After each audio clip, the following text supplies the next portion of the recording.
हर हर महादेव। माघ मास के कृष्ण पक्ष में आने वाली परम पावनी छठ तिला एकादशी की आप सभी को हार्दिक शुभकामनाएं।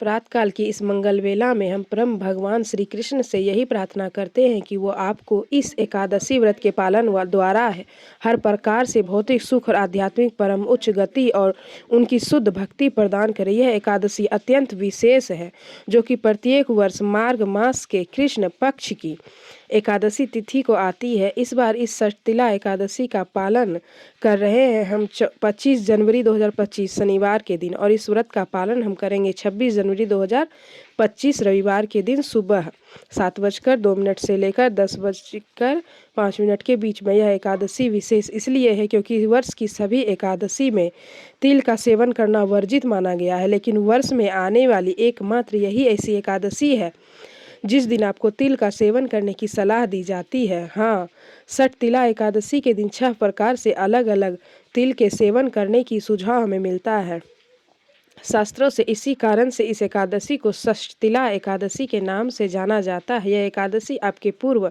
और वर्तमान जन्म के सभी पाप कर्मों को नष्ट कर देती है। तो आइए आज मैं आप लोगों को छठ तिला एकादशी की कथा सुनाती हूँ।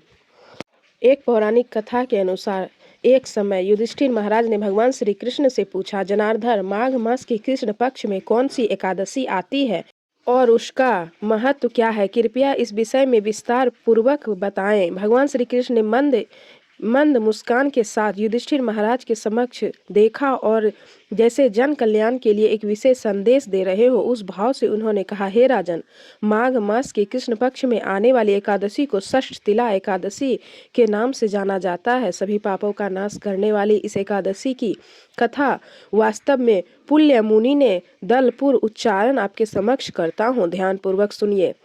लाभ्य ऋषि ने अति विद्वान पुलत से मुनि से कहा, हे मुनि, मृत्यु लोक का प्रत्येक प्राणी पाप प्रवृत्ति में संलग्न है, उसे नरक की यातना से बचाने के लिए क्या उपाय है? कृपया इस वर्णन करें।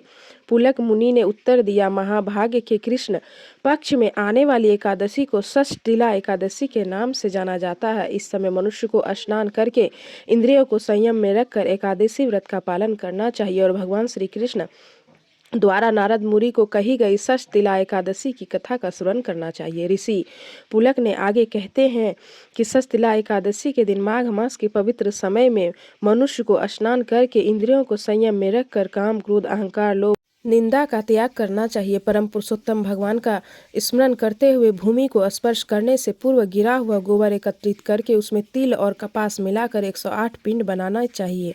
माघ मास में अर्धमूल नक्षत्र आते ही कृष्ण पक्ष की इस एकादशी का व्रत धारण करें। अपराध क्षमा के लिए कृष्ण नाम का जप करें और रात्रि में होम जागरण करें। चंदन, कपूर और पवित्र भोग द्वारा पगनावज करें।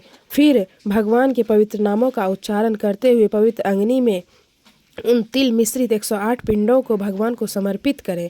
उसके साथ साथ सीताफल, नारियल और अमरूद भी अर्पित करें।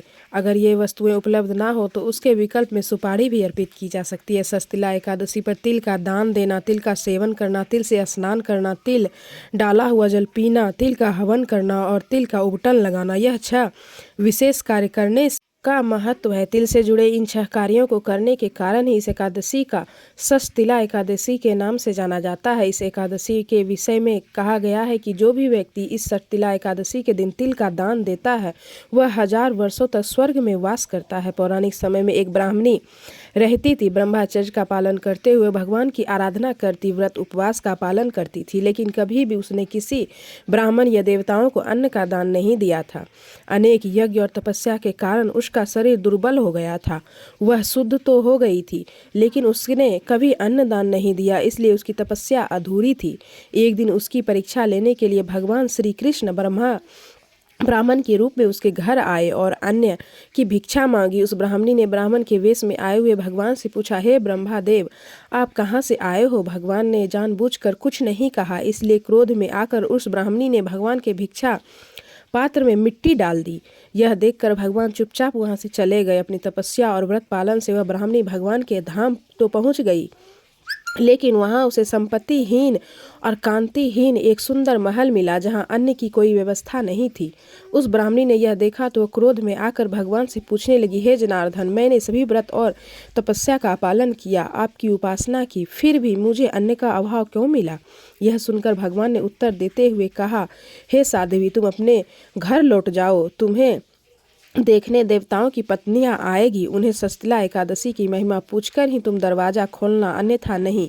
यह सुनकर ब्राह्मणी वापस चली गई। कुछ समय बाद ब्राह्मणी के घर पर देव पत्नी आई और ब्राह्मणी को दरवाजा खोलने के लिए कहा। उस समय ब्राह्मणी ने उससे षष्ठिला एकादशी की महिमा सुनाने को कहा। जब देव पत्नियां ने यह महिमा सुनाई तो उसके पश्चात ब्राह्मणी ने दरवाजा खोला, इस एकादशी का पालन किया। उसके प्रभाव से उस ब्राह्मणी को अपने घर में धन्य धन और सौंदर्य प्राप्त हुआ। इस प्रकार पुलत से मुनि ने कथा के अंत में कहा, जो भी व्यक्ति इस अद्भुत षटशिला एकादशी का श्रद्धा पूर्वक पालन करता है, उसे वह सभी प्रकार की दरिद्रता, आध्यात्मिक, मानसिक, शारीरिक दुर्भाग्य से मुक्ति मिलती है। वास्तव में इस एकादशी का पालन करते हुए दान, यज्ञ और तिल के सेवन से व्यक्ति पूर्व जन्म के समस्त पापों से मुक्त हो जाता है और जीवन के अंत में आध्यात्मिक लोक को प्राप्त करता है। अगर आपको यह एकादशी कथा अच्छी लगी हो तो मेरी वीडियो पर एक लाइक ज़रूर करें और चैनल को सब्सक्राइब ज़रूर करें। हर हर महादेव। षष्ठिला एकादशी की हार्दिक शुभकामनाएं।